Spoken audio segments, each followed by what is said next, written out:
What is up, everybody? I'm your host, MNG, and I got some great stats for y'all today. But before I talk about the stats, I want to introduce Dedric over here. He is can I say financial advisor? Yeah. He is a financial advisor, and we brought him on the show today so we can talk about this financial game for the father. Now, as you may notice, my co-host is not here. He has taken the day off. He went on vacation. So I'm gonna let him enjoy his vacation from where he's at, because he got the sun, he got the beach, he got all that stuff happening while I'm sitting in the studio working. So we're gonna make sure that next time we gonna get with him, right? All right. Yeah. So did you go ahead and tell us about your background? Well, my background goes probably back as far as over 20 years. I've been dealing with credit pretty much a long time. What I started doing was I started a car sales like in '98. Okay. That was my first introduction into credit. Okay. And I sold cars for probably about 6 years. Okay. And so, obviously selling cars, my income was contingent on credit worthy buyers. Exactly. So I sold new cars. And so that was kind of my first really brush with it, so that was just pretty much that. And then from there, I went into mortgages. Okay. Now that's a different ball game, mortgages. Yeah, for sure. But I've always liked numbers. I'm good with numbers. I do a lot of stuff in my head, so I kind of just gravitated towards that. Okay. So I sold cars, like I said, I think for 8 years. Got to mortgages. This was back before you had to have a license to do mortgages. You didn't have to. Wait. Okay, I'm still a little young here. You're telling me that there was a time where you did not need a license. Like, are you talking about like a mortgage broker or like a loan officer? Okay. You could do loans. You didn't have to have a license to do them. And I bet they was like a bank back then too, right? Yeah, they were, but a lot of fraudulent things happen as well. Okay. So it wasn't regulated the way it is now. They were in the back hallway. Yeah. And so like I said, that is what it is. So like I said, from the mortgages, you got to the real estate, but I noticed was the one thing that everything had in common, every profession, which was the selling cars and the mortgages and the real estate, was the credit. Right. And so like I said, kind of start putting that together and just seeing how that is like the hinge that our economy swings on. So hopefully I could, help give you guys some insight and, some tips on how you could utilize that and increase your income and make your lifestyle a lot better. Well, I definitely appreciate you coming on to the show and having this conversation. I believe that is real essential for every father out there to be able to increase their income or their income potential, regardless of the case, because it opens up doors. It makes new pathways that you may have not seen before, or you may have not had access to. Your wealth, like so one time I was looking at the stock market, and one of the things I wanted to do was I wanted to become an IPO investor. Right? Now, not realizing that becoming an IPO investor, you need a particular wealth to become an IPO investor, and to even be in the room to purchase something before it even goes to market. Okay, so if we look at, let's just say we look at when Facebook came out. Okay, there were investors that bought up Facebook prior to its drop, and then when the IPO was released, then everybody else was able to get into it. So to get in that first round of buys before the IPO drops and it started to scale all the way up, I wanted to be in that conversation. But you needed a certain level of wealth to even be considered part of that conversation. I always see emails from Fidelity like, yeah, we got an IPO dropping, but you need this level of wealth. I was like, I ain't got that level of wealth. But just think about it, you have that level of wealth, the door that's open to more wealth, more opportunities to grow financially and everything. So I got some stats for you. Okay, I want to throw your way. Okay. So, according to a Washington Post article, a study in the Journal for Family Relations found that fathers who have trouble making ends meet are more likely to be depressed, and 1 in 5 have volatile relationships with their partners as a result. Now, only 1 in 5. only 1 in 5. I would think it would probably be more like 4 out of 5. But okay. So I have more. Okay, so both mothers and fathers with trouble making ends meet have more depressive symptoms, but for 21% of fathers, material hardship contributed to depressive symptoms, which then led to destructive conflict called verbal aggression, such as yelling, put downs that can damage relationships. Mm-hmm. So, what do you think? What do you think when you hear those stats? Again, I would have thought it'd been higher. Because typically, we talk about men. I don't know where those stats come from, but I mean, we're talking about men. Like, and most men that I know, typically, when their finances are not right, they're not right. Right. You understand? It's like this is just one and the same because our nature to provide. That's our role. And so, and like the point that we're not able to do that, then we're typically uneasy. We're typically real rocky. We're typically real, unsettled because we're not operating in our capacity. You're absolutely right. I have been in that pool where realizing that. So let's just talk about the pandemic, okay? And realizing that your income wasn't going to be sufficient for your lifestyle at that point in time, right? So we look at situations in pre-pandemic, right? We kind of understood that there's a level of inflation, right? We knew that we were in a recession. We knew that we had rebound periods, and we had economic breakdowns. Okay, if we look at the housing market crash, if we look at bailing the big three out, if we look at bailing out the banks and everything, okay, you look at those type of economic events. Okay, this is about some hardships.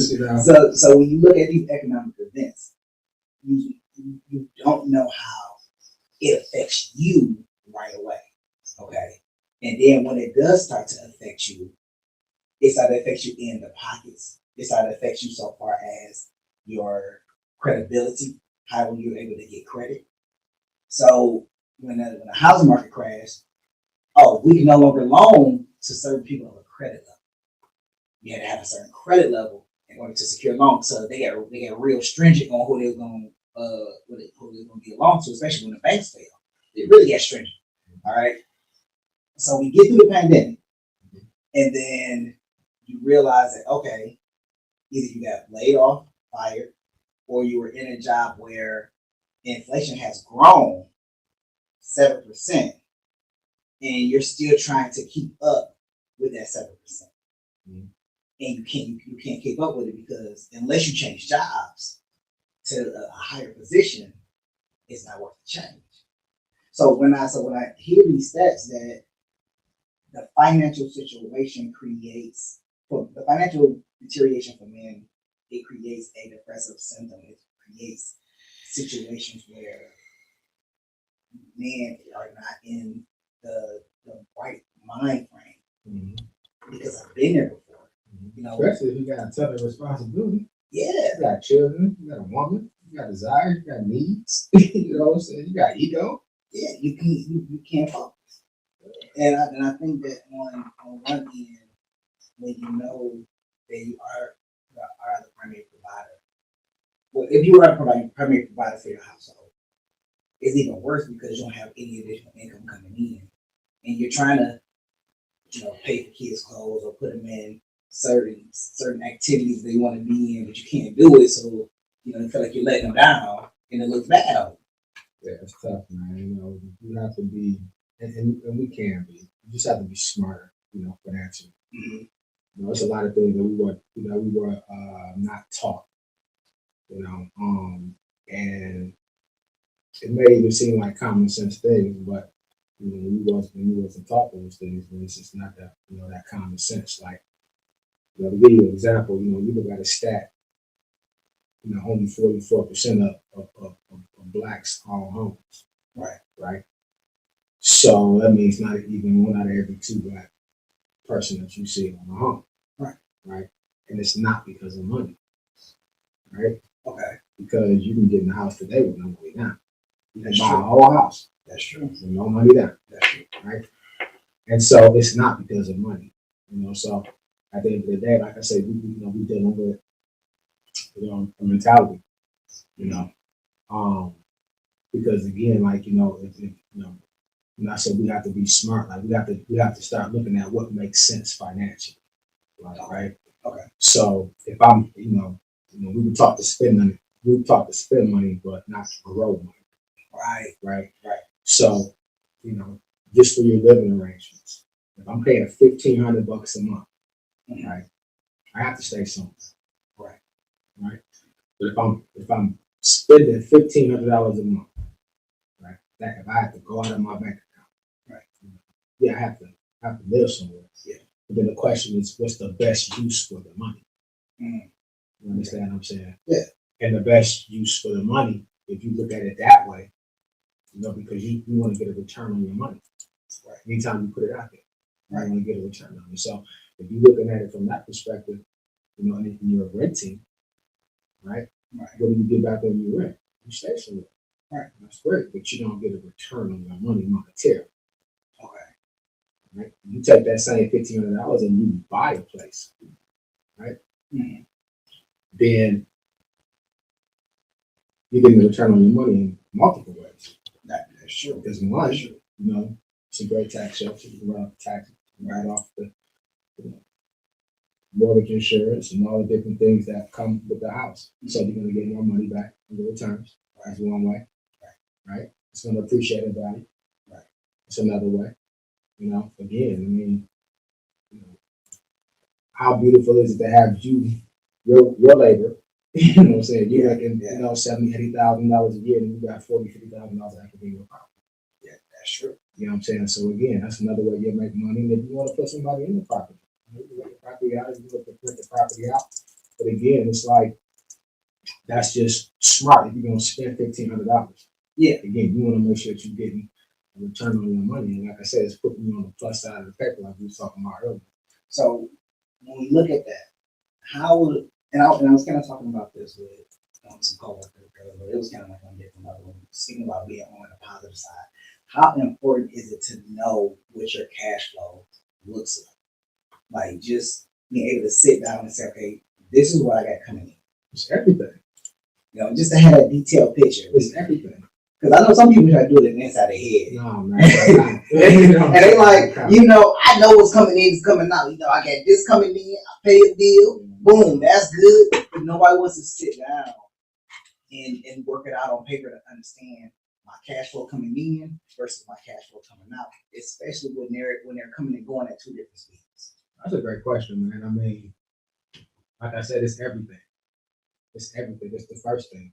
It's the basic thing. You know what I'm saying? Like you can't skip that part. No. If you don't know where your money is going, then you don't know where your money is going. That's true. You can't do all that in your head. You can't account for all of the fast food that you spent for the whole month. You understand what I'm saying? Yeah. Because you're doing your regular life and you're just doing what you're doing and you're eating because you're at work and it's lunchtime and you gotta eat. But I'm saying you don't know that you spent $300 in fast food, $400 in fast food because it got in a small increment. Exactly. So when you see that on paper, you're like, man, I ain't spend that. But you ain't driving. You understand what I'm saying? Yeah. You don't have a car or whatever. I mean, you can easily go get a car. I have a car, no. And it's killing food. Exactly. On top of that, so I mean that's another story. Look, if you didn't think food was expensive when you went to the grocery store, try going to a fast food restaurant. You're gonna spend now. It used to be easy to just go to a fast food restaurant. You would spend $6, $7, $8, maybe $10 on some food. Now, just to get a little meal or just to get some gourmet food, you're looking at $15, $20, $25, $30 walking out the door. You spend that at McDonald's. At McDonald's. And by the end of the week, even if you calculate it up, by the end of the week, if you spend $15 a day for 5 days straight, you You halfway to $100. That's what I'm saying. And so, but you don't know that. But when you see that, because you done budget out your money, and you look and you can see this category that says fast food, and you're like, dude, I ain't eat. Yeah. You know, so again, it gives you different perspective and allows you to redirect that money, you know, which is what you want to do, redirect it to a better area that makes sense. Yeah. So and just to put that redirection into concept, you know, you can redirect it towards finances. You can redirect it towards car payments, savings, emergency fund. Whatever. You know, because here's the mindset for me is if I'm going out here and I'm spending money on fast food, I'm not taking that money and investing in myself. I'm taking that money and I'm investing it to making somebody else's bank account big. It ain't making mine bigger. Right. It's not. It's essentially it's only giving me a temporary relief, whether it's food, whether it's drink, whether it's fun, whatever the case is. How is it that serious for me to just have it? Now, I'm not saying don't have fun. It's not what I'm saying. I'm saying have fun, but definitely do it within a financial means where you can still become, you know, you can still build your wealth. Yeah, man. Like I said, man, if you're not budgeting, managing your money, where you can see it, you know, then you're not serious about leveling up your income. So let me ask you this: how beneficial is it for a father to be financially stable in 2024? And I know the year just started, but we still have 10 months left, you know, to go ahead and get your financial stability together. So that means you can put a plan together. It ain't gotta be a New Year's resolution. It's just a financial plan for your future. Is what we're talking about. I guess I want to just think about how I want to answer that question. It's kind of broad, but you know, when you say how important is it for a father, you know, in 2024 to be financially stable.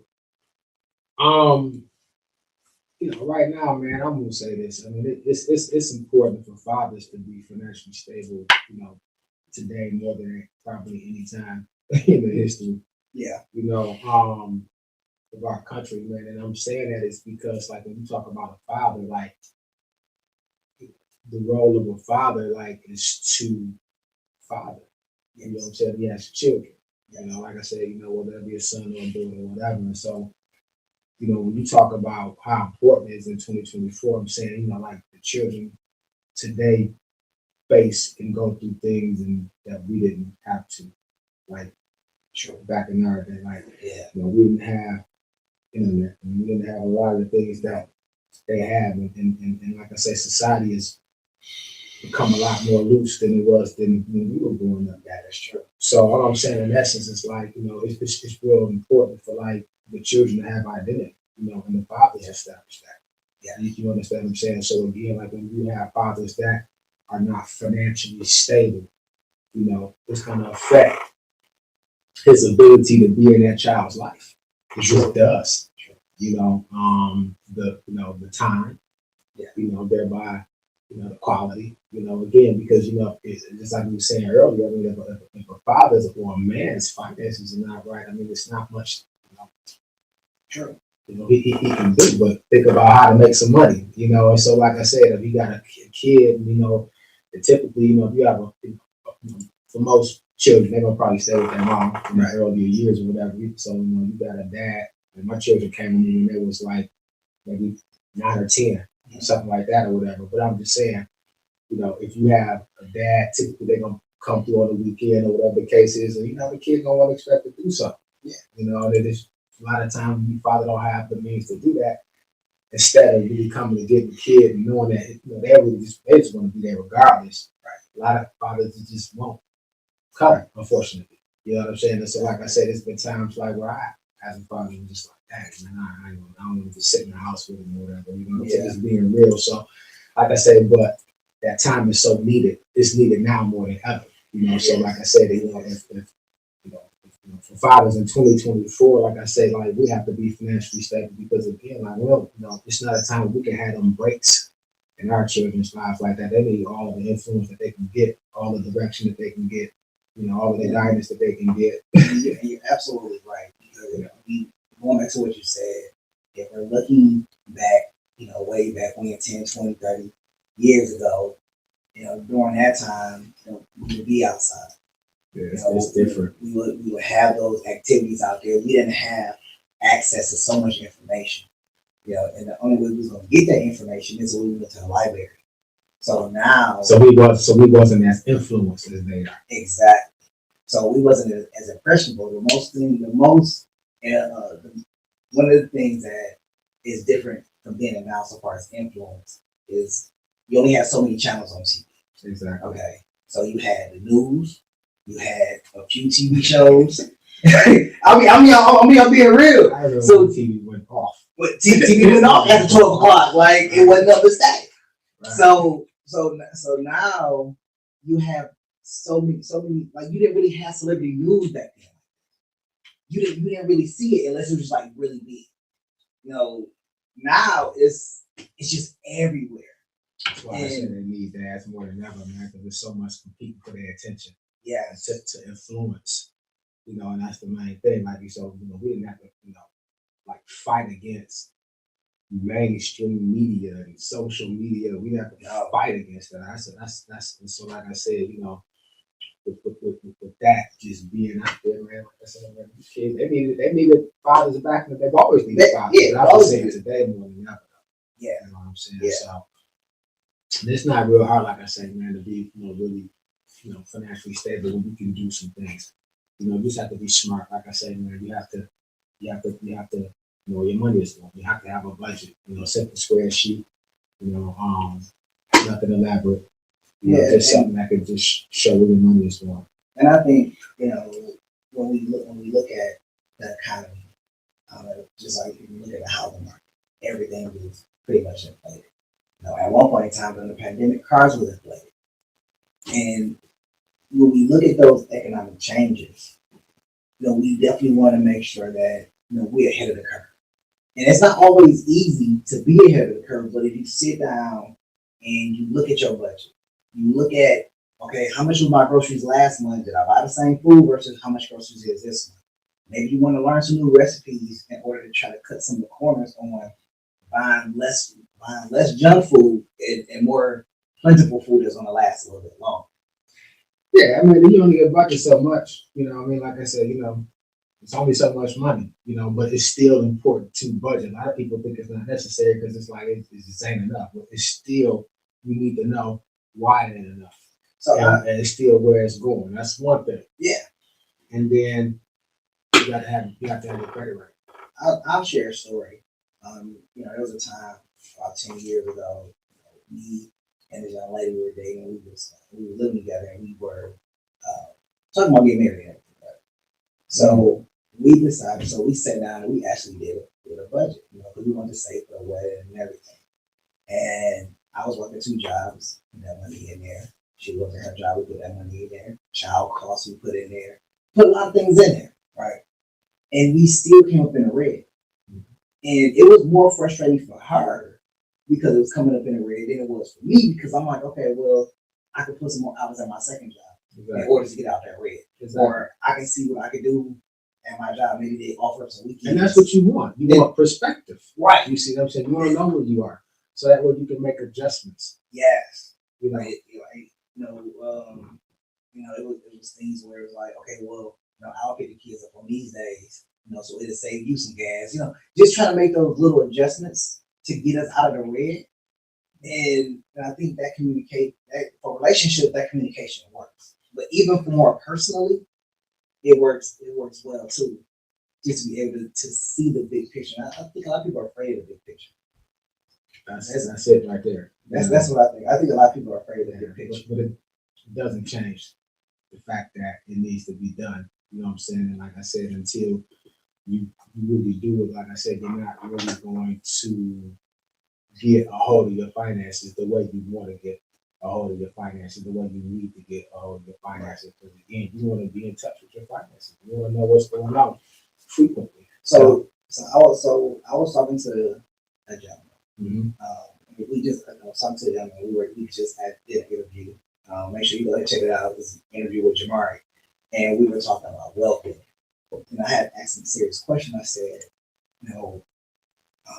so far as your kids' financial future, what do you have in place? And he mentioned a few things, but what I noticed that wasn't mentioned is like wealth, looking at whole life insurance or looking at investing in the stock market or doing a managed stock portfolio. So you just contribute to it and it just grows. We wasn't really talking about, it really wasn't a conversation about building wealth for the next generation. It was more so, well, I got the Gerber life, I got the savings account, and I'm doing all of that. But he didn't have the other essential steps that some other cultures that may know that insider information. Well, not even insider information. I mean, because information is there. So yeah, I was about to say go ahead. that's what I'm about to say. Well, it just boils down to like, well, what is wealth? Okay. You understand what I'm saying? You're saying wealth building.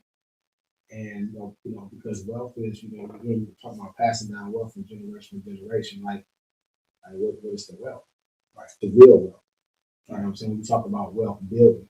Like I say, if we talk about investing in the stock market or like some of the other things that you mentioned, it's not necessarily wealth building, obviously, because you could make money. Even if you did make money, it wouldn't be wealth. You know what I'm saying? If you, again, like we talk about wealth, generational wealth. You can't lose that. Right. You understand what I'm saying? It goes from generation to generation to generation for a reason. So when you talk about like the real wealth, the wealth is the information. Okay. You understand what I'm saying? When you talk about building wealth, like, well, what is wealth? Because the only way you're going to really have real wealth is like we have to spend money with them. That's true. I'm talking about, so you talk about wealth like the Jewish nation, you talk about wealth like, you know what I'm saying, like the Asian nation. I'm saying, yeah, that comes with, again, that comes with spending money with them. Mm-hmm. You understand what I'm saying? Like when you talk about that, like that's the only way we're gonna have it. So if we're looking at, so you're saying that the dynamic of wealth is knowledge. It is. And it is entwined in the culture altogether. Yeah, because if we knew that, I'm following you. I'm just thinking, because if we knew that, and it's just logical. If we knew that we were more valuable together, right, and that we would make more money together, right. It seemed like it would be simple for us just to do that. Like we're worth more collectively.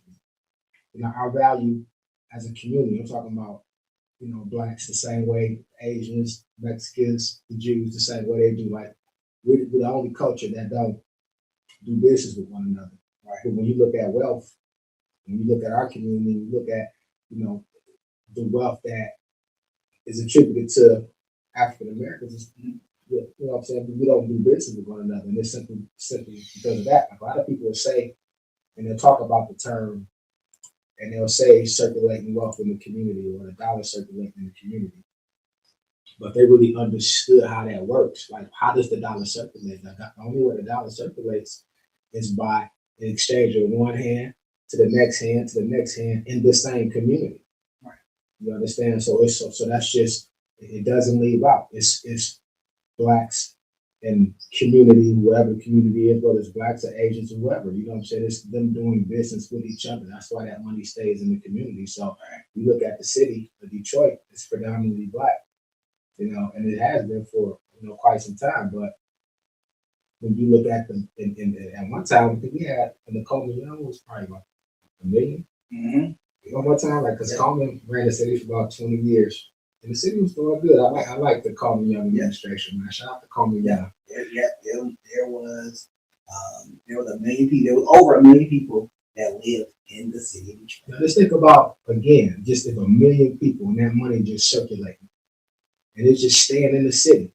Mm-hmm. You know what I'm saying? And so again, that's how that money grows, and that's how so again, that's interest, that's compound interest. The money just goes from business to business to business, to person to person to person. And until we get that, unfortunately, we won't have the kind of wealth that other nations have, because that's the design. That's the only way it happens. Right. And like I said, but when we were talking earlier, like I said, that's kind of some things that's kind of out of our control. Yeah. Some things that we were birthed into. That is true.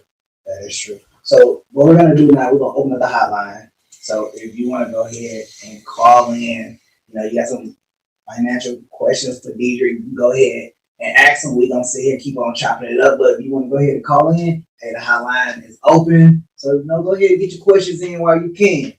So, because we only here for an hour. So get your questions in while you can. Me and the G over here sitting with Dedric, we're gonna be having this conversation about financial gain for the father. And thinking about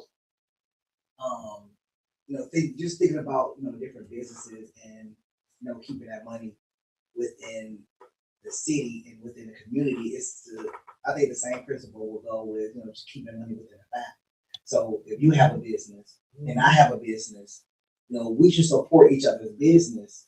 You strong that way, and you strong that way, and then that's how you grow and you elevate. And your business. Yeah. So, as a let's just say as a black man, we know that, and as a black man and as a black single father, we know that it's always going to be more difficult to kind of go forward with trying to create generational wealth, trying to build a business, because of certain barriers and certain roadblocks that doesn't allow us to go into too far into that pasture. Yeah, and yeah, I don't know how dig into it, but it's when you talk about systemic, when you talk about like just things that are done strategically, like for without a shadow of a doubt, we have, as particularly the African American thing, we've had to endure some things, obviously, that a lot of other ethnicities have not had to endure. And so, like I said, as a result of that, our financial literacy, we kind of catching up to some things, and that's unfortunately there's some things that we have to overcome, because we can't erase the past and what we've been through. No. Right? So, and not to give us a pass, because a lot of this stuff is information. Right. But again, I do understand it. Right. I do understand it. So, my thing is this, and for those that, like we said earlier, it's not going to touch everybody. But for those that it actually, that it actually do touch, and for those that it actually do reach, like if I was just, give some keys, like I said, it's just basic things that we would need to know. And like I said, these are just like really, make our finances night and day. And the first thing we talked about was the budget. Yes. And the second thing is the credit. Right. Right. Because that's how much you pay to live. Yeah. Yeah. Like the credit is what you pay. That's the cost of the money. Like it costs money to live on the earth. And your credit is how much you pay for it. The credit is what they use to determine how much you pay for it. Excuse me, can you move your mic a little bit closer to your mouth? Yeah. So I want to talk about for those that are necessarily what steps can a person take to kind of get a rein on their financial situation. So we know that there's a budget. Okay. Yeah. So we got the budget in place. Now we know it's going to take a level of discipline. Okay. So it's the only way the budget works. So, what are some more steps, that could get them to get hold of so they can see the big picture? Because we can put a budget out there, mm-hmm. and we can have a discipline. Mm-hmm. But, there is a certain level of difficulty when it comes to staying on track, and some surprise situations that take hold that kind of deter you from that. So, what are some other stuff that a person can put into place to say, I know I have this budget, I know I have this discipline, but what else is there? What else can I do to kind of get hold of this financial? Yeah, again, it's it's obviously going to take some discipline for sure, but you just have to. It's more just an understanding that it has to be done. You do have to set up to. It's a lifestyle, no different if you can go to the gym. You don't commit to the gym. You don't commit to your health. Like when you're dealing with your finances, it's a lifestyle. It has to happen every single day, regardless if you're in the red, regardless if you're frustrated, regardless if you don't feel like it, you have to do it. Right. Because it constantly gives you perspective. That's what you want. You know, it's a term to say if you knew better, you'll do better. You want to be able to look at your financial situation like it's no way in the world that this is gonna work. You understand what I'm saying? Yeah. I'm gonna have to do something. I have to make this adjustment. I have to take this out. I'm gonna have to, go and work an additional job or whatever the case is. Maybe I have to cut this out for a season. That's what you want. You want perspective, and you want to always be in touch with your finances because it'll constantly give you that. You can't look at your finances and see your finances out of whack and know that they're out of whack and just not make adjustments. The average person is gonna be like, "Yeah, this ain't gonna work." I mean, especially when you see that you in the red. I'm gonna be in the red in the next 14 days or the next 21 days. Right. So you understand. So that's what you want. And like I said, because that will prompt you to do something about your finances. You'll make it make sense. And if you were just to do that and just commit to that, that would be the beginning. And like I said, that would be like night and day. And then again, like I said, you have to have the credit have to be the credit you have to be on point with the credit. Like I said, because if you have bad credit, it's gonna cost you more to live. It is. It is. Than the person to have good credit. I don't think a lot of people understand.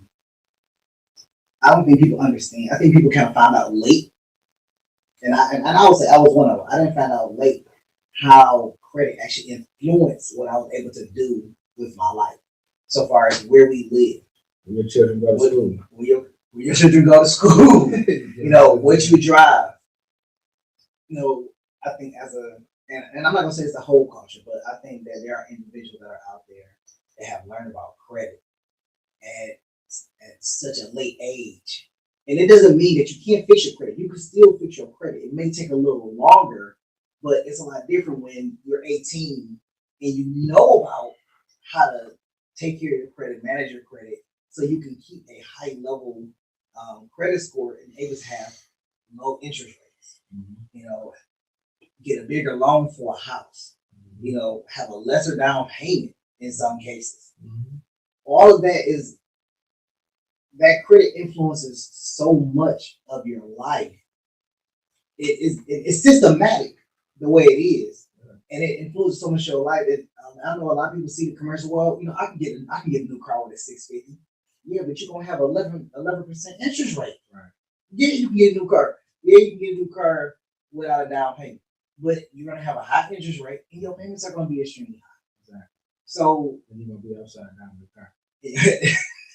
You're gonna be sleeping in the car. Yeah, I mean, so, you don't automatically, you're gonna have negative equity. I mean, it pretty much comes with a high interest rate. Yeah. Like I said, the car is going to be depreciating in value constantly. Yeah. So you get people that's just stuck in these cars. And that's what in the cycle. But, again, I sold cars for 8 years. I was a part of that. And that's kind of why I got out of it. Yeah. Because my income went down just consciously. Felt some kind of way about putting people in high car notes to make money. I understand. And so when I started, because I wasn't helping these people. I was like burying people with these cars. Like I have no chill. I mean, so I was good at what I did. And so, but when I really realized what I was doing, like I'm really not helping these people. Like I said, like a lot of times these people can't really afford these car notes.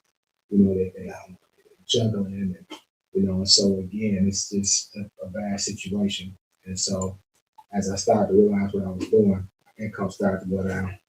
I really got out of it, He had this awakening. He was like, you know what? I ain't really gonna give people no justice, man. Yeah, no, I mean, you're not. Like I said, it's a car. It's not an asset. It's going to be depreciating. So let's talk about that for a minute. So I know a lot of people feel like if they lease a car, that's more valuable to them than financing a car. You want my take on that? Yeah. Leasing versus buying. Leasing versus buying. It's really going to boil down to the individual. What the individual wants to do. It's kind of like women in condos, in houses. You got a lot of women, a lot of people like condos because low maintenance. They don't have to deal with this and deal with that. A lease would be good for someone like that because they don't want to deal with maintenance. They want to feel safe. The car is fully warranted for the life of the car as long as you drive it. It's some certain things that come with that. Okay, you don't have to really worry about it. You just take it back to the dealership and they fix it. It's a new car. It's low maintenance. So again, you may drive a certain amount of miles to fit that, then that's cool if that's what you want to do. Right. The benefit of that is you get the lower payment and you have a new car. The good thing about leases is you can still buy the car if you want to buy the car. If you said you like the car and you want to buy the car, then you can negotiate the residual value, the remaining residual value on the car. You could negotiate the residual value? Sure. I ain't never heard anybody negotiate the residual value. Yeah, you know what I mean? Again, it's everything's negotiable. I mean, that's true. I know. I've heard people say, I went to bid. I decided to finance it for the value that was remaining on there. Like, okay, we appreciate it way less than that. Yeah, you can negotiate. Like I said, it's up to the bank, but you can definitely negotiate the residual value. And again, if it's something that you want to keep, just pay it off. If that's what you want to do, you can just pay for that portion of it. When you got those that don't want any overhead, right? So you want to finance a car, pay it off, and then that's just that. So we got a comment. Okay. So the comment comes from Jeff No Chaser. Jeff No Chaser. Out there sitting on his island. Okay. He says, don't get married or have children, and you can make it in this crazy world.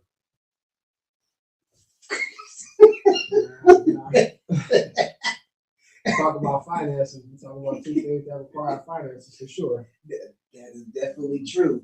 Because I was talking to a gentleman today, and I was telling him what the average cost of kids were in today's time. Mm-hmm. So the average cost of $18,000 a year. A year is the average cost to take care of a child from like infancy up to 18.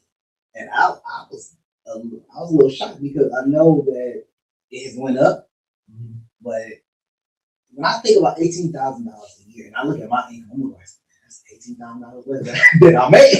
Right.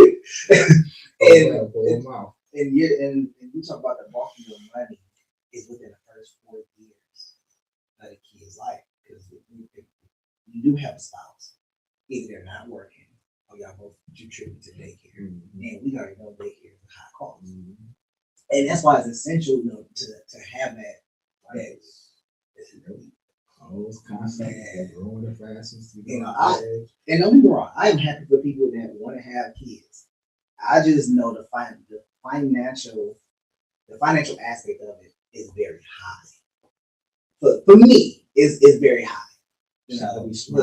But for everybody else, it's all a matter of preference. Yeah. But for me, I just know that the financial aspect of it is just like really high. And it's like, I don't want to have to go through that again. Like, they got the luxury strollers, like $350. Like, it converts. Like I don't care about that. That'd be easy for the moms or whatever. They could just hit something or whatever, and it's real simple. And it just falls apart. And I can't never figure them out. Like, I'm always struggling, trying to be like, I don't, just drag the whole stroller. They had this new stuff out there. Like, you got the automatic milk warmer. What? I'm used to put that automatic milk warmer. Like, it has like a little tube. You put the milk in it automatically warms it up. Don't put it on the stove. Don't throw it in the microwave. This is in the stroller.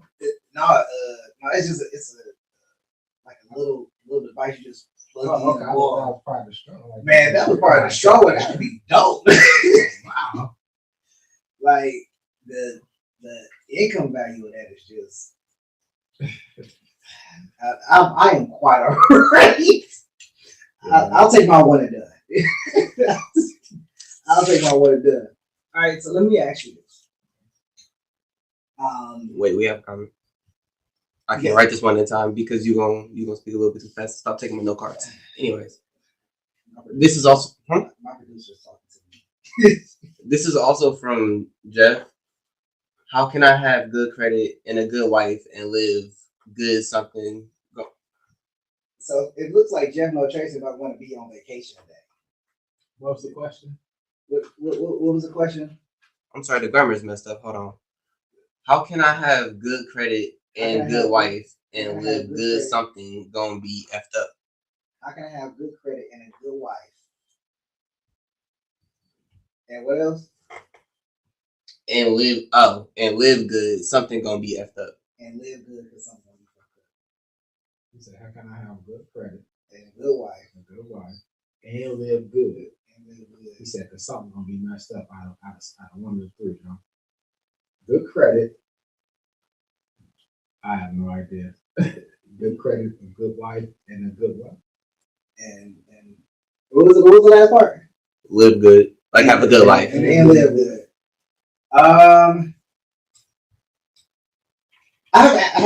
Jeff No Chaser says you don't want to be on vacation today, and you don't want to enjoy the island in the sun.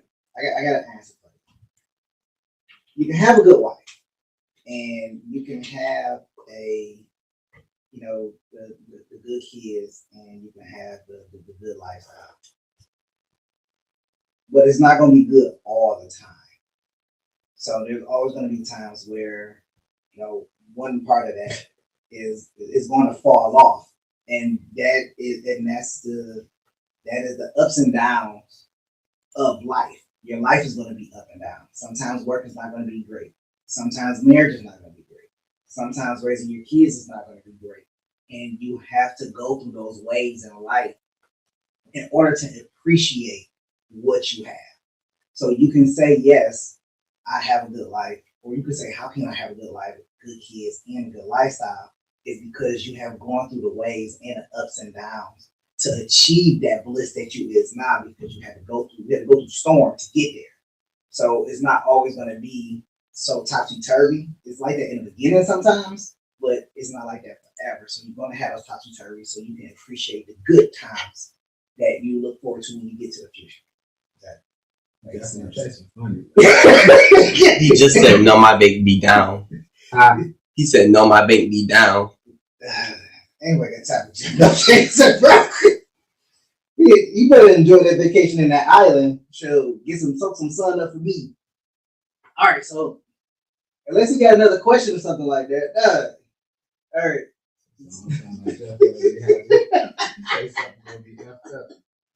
But it happens like that in life. It's not always gonna be good days. You may have 30 days of just crisis, and then you may have 90 days of greatness. It just happens like that, but it all evens out. It all evens out. All right. So my next question: what essential advice would you give to families who struggle to find a way out of their situation? Said parents, Families, like two people household, two-person household. Yeah. I mean, they got a much better shot than a one person household. I'm just saying, you have two people that could two incomes, right? So two credit profiles, right? So it's a lot that you can do. It's just about, again, the basic stuff. Again, the budget and the credit. Because if you budgeting, managing the income, the two incomes that's coming in, right? You're gonna be able to effectively, and see what you need to do. And if the credit is good, then again, you'll be fine there because you can have access to additional, right? Funding if you need that, and the fact that you just have two incomes. So let me ask you that: when you look at the credit, and when you're married, your credit is one. It's actually not. Really? Yeah, no. I mean, you want to keep them separate, because help me understand. Yeah, because you have a separate credit profile than your wife, right? So that's two. So y'all not one. Okay. You're only one on the accounts that you decide to go joint. Okay. So that makes more sense. Which you really don't want to do. Okay.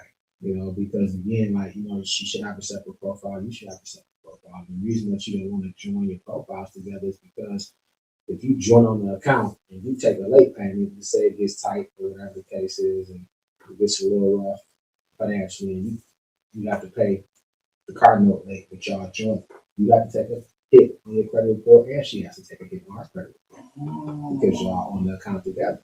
Okay. But if you just, it's like, okay, maybe it's tight. We just need to just, you know, we have to sacrifice it. You know, we can't pay it. Then you have to sacrifice your credit profile, and you have to be late. It only affects you. I mean, you still got a strong credit profile, and you guys can still move and do things like that. So that's why you want to keep separate credit profiles. You build them separately. Now, see, I never thought of it like that. Mm-hmm. Because normal, so from people that I know, you know, and from some of the conversations that I've seen and had, a lot of people go in as joint when they go ahead and file stuff. Like, if we go ahead and buy a house, they're gonna do it jointly.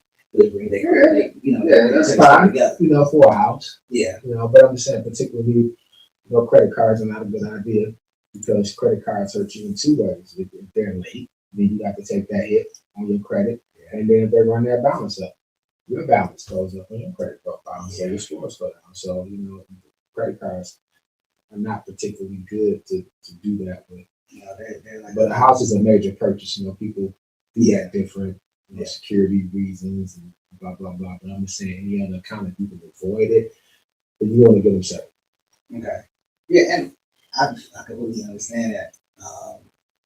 Because I know when people were talking to me so far about the credit aspect, you know, I was confused because they were saying like, yeah, when we get married, you know, everything becomes one. And I'm like, everything becomes one. So I'm losing my whole credit score. Like, where does my credit score go? Like, I want to keep my credit score. No, that's everything gonna merge like that. But that's good information. If anybody out there didn't know it, sure, I for sure didn't know because I'm like, man, she got like a 500. Yeah, she about to mess me all up. I'm like, man, I'm about to date somebody with 750 or better. I know, for sure. Like I ain't about to help her get hurt. Her credit ain't about to come up because of mine. Yeah, no, you know, you guys can help each other. Like I said, you know, it's a situation where you helping somebody build their credit, and you know, it's a few ways you can boost the credit scores. You know, just by adding somebody on your credit card as an authorized user. If you're doing that temporarily, just so they can get their scores up, maybe they can get their credit card and get going. That's fine. You know, and then take them back off. You know, but you don't want to stay in a permanent situation. That's why I'm kind of real leery about authorized users because you really don't have no control over the account, and so you kind of have to mercy with them. So speaking about that, I know a lot of parents out there. Not a lot of parents, but there are some parents out there that are putting their kids on their credit card as authorized users in order to give them a higher credit score. But even in that mindset, doing that, you got to be at least a little bit more financially responsible and disciplined to do that, or you're going to kind of mess up their credit before they even get going. Exactly. Yeah, that's the bottom line. You know, but as long as they're responsible, it doesn't hurt. You know, they can't do anything credit wise until, you know, legally they're 18. Right. So, but I mean, if they're doing that to give them a boost out of the gate, sure, that's good as long as they're going to be responsible with it. But once that individual gets established and starts acquiring his own lines and his own trades, then he want to remove himself from that authorized user because again, the same principles apply. Like you don't want to be in a situation, you don't want to be connected to nothing that you don't have no control over. Like I said, God forbid anything happens and that person is late, and that person has to use that credit card and run that credit card up, and now you have to be affected. So the boost is only to get you going, and once you get going, then you need to release yourself. Okay. Credit card. I definitely agree. I tried it one time, and then I was like, I don't want to be no contributor. I don't want to be a contributor, but understand that credit cards. I don't want to call them a necessary evil, but they are. I know I was trying to use a different term of word. But credit cards are good in a limited capacity. Like in the event that you need a credit card for survival, you definitely need to change your ways. Yeah, that's not a good situation at that point. Yeah. So that's definitely something to consider. If you're going to be out there and you feel like using credit cards is credit cards are only for a temporary fix. If you can't maintain a delicate balance with paying your credit cards off, because in a society where rotating credit or revolving credit is good, it's also a hindrance if it gets too big and it's no longer revolving. It's a mountain of debt that you can't climb out of, or you slowly try to climb out of, so to speak. Yeah, it is a necessary evil, man. I mean, it's 30% of your credit score. I mean, so it's definitely necessary, but we don't have to get in trouble with credit cards. Like I said, we just have to use them smart. You shouldn't be living off of them, or again, because at that point you don't get in trouble. So your income has to be enough, to support your living. But they are definitely a great compliment. Just be aware they will give you credit cards just because. Like they'll send you that real quick. Matter of fact, I remember when I was 18, they used to just send you the credit card to use. Like, here you go, just activate it. Now they send you like a little paper card, like, hey, you want to activate a card? If you want to activate this card, call this number so we can go ahead and get you set up. Beware the credit card traps. But I mean, like I said, you gotta have them. You get a 30% of your credit score. Those are the single. Besides late payments, late payments drop your score close to 100 points. Over 100 Seriously? Points. Yeah, it's one late payment. The high credit card balances can drop your scores over 100 points. I've seen it drop somebody's scores 200 points. They had no late payments on their credit report at all, but they had tons of credit card debt. That was just maxed out. And so, again, back when 30% of the credit score, you don't have to use the credit card. But again, a lot of people don't know that once you get a credit card, they think that you have to use the credit card or the credit card to report positive payment history in the credit report, and you don't. So if you get a credit card and you never use that credit card for 6 months, then on your credit report you will see 6 consecutive payments for 6 months, even though you never even used the credit card. I am learning so much today. Yeah, for sure. Like I'm learning to use the credit card. You only want to use the credit card for the purpose of them not closing it. Yeah. But you'll have to use the credit card in order to establish payment history on your credit report. I'm utterly speechless at that information right there. Yeah, yeah. So you let's just recap really quick. You can get a credit card. Mm-hmm. Don't have to purchase nothing whatsoever. No. And it will show positive payments. Correct. If you had that card for 6 months and you never use it, it's gonna show 6 consecutive payments in your credit report. That is wild. So you don't have to use it. I'm floored. Yeah, for sure. But again, because a lot of people think that now you're accumulating this debt on your credit report, and then they tell you that you need to keep it below 30% or keep it below 20%. But even in that, like you want to pay your credit cards off to zero. Yeah. Like you want to clear it out because 30%. You actually want to keep it at 20% or below. The lower, the better. The lower you. So what I'm saying, the lower I'm talking about the balance on the credit card. The lower that balance is, the higher your credit score is. And you don't want to try to keep 20-30% of credit card balance on your credit card just because you're trying to follow a rule that says y'all keep it at 20% because you're still paying interest on that 20%. Exactly. So you want to zero out your credit cards anytime that you can zero out your credit card balance, that you're going to pay them off. And that's when your score is going to be the highest. And again, you're not paying more for the purchase. Exactly. So Dedric, now one more thing.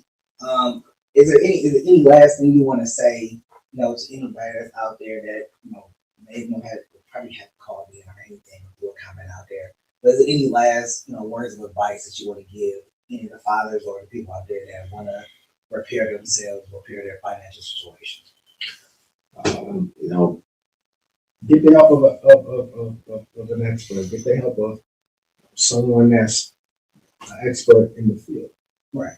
I wouldn't have to try to figure out everything by yourself. Try to figure out everything by yourself. You don't have to.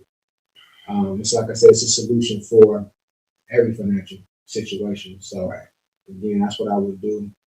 try to educate myself as much as possible. Like I said, we read a lot of things. We spend a lot of time on social media. When we look at, like we was talking about the budget and tracking, your money and where it goes. It's the same thing for time. Like the calendar is the time, what the budget is to your finances. Right. So again, just tracking the time that we spend. We can find time. When you look at, you've been on social media, just 2 hours, 3 hours, just to spend 15 minutes, like educating yourself financially. Right. Even if it's 10 minutes. Yeah. Just spending some time every day. She said, let me just pick up something, just let me educate myself financially. It's gonna save you a ton of money in the future down the road. Like again, the more that you learn, and like I said, it don't have to be no whole lot of time that you spend, but just committing to even like 10 minutes a day, 5 minutes a day. Just somebody's gonna pick up and read an article and see, educate myself financially. I agree. And just doing that right there, because information, like we perish for a lack of knowledge. And so it's just information, a lot of things that they would do is seek out an expert and they have to pay money for. They can do it themselves. It's just educate themselves. So that's what I would just say, apply themselves to knowledge, and financial knowledge. Yeah. Cut some time back on TV, sports, social media, whatever they're doing. Yeah. Just spend a little time doing that. No, I agree 100%. Well, look, Dedric, thank you for coming on to the show, man. Spitting this financial game. Appreciate you. For sure. Man, I'm glad you showed up. This information was well needed, especially for everybody that's out there. Whether you're a father, you're a mother, if you're just trying to get your financial situation together, this information was definitely for you. Okay, I'm your host, M&G. Make sure you like, subscribe. Make sure you go ahead and you comment on the video, share the video. There's maybe somebody out there still trying to figure it out, and this video is for them. So don't gatekeep the video. That's what I'm trying to say. Don't gatekeep the video. Hey, make sure y'all go ahead and check out some of our other videos, and we'll see y'all in the next recording. Peace.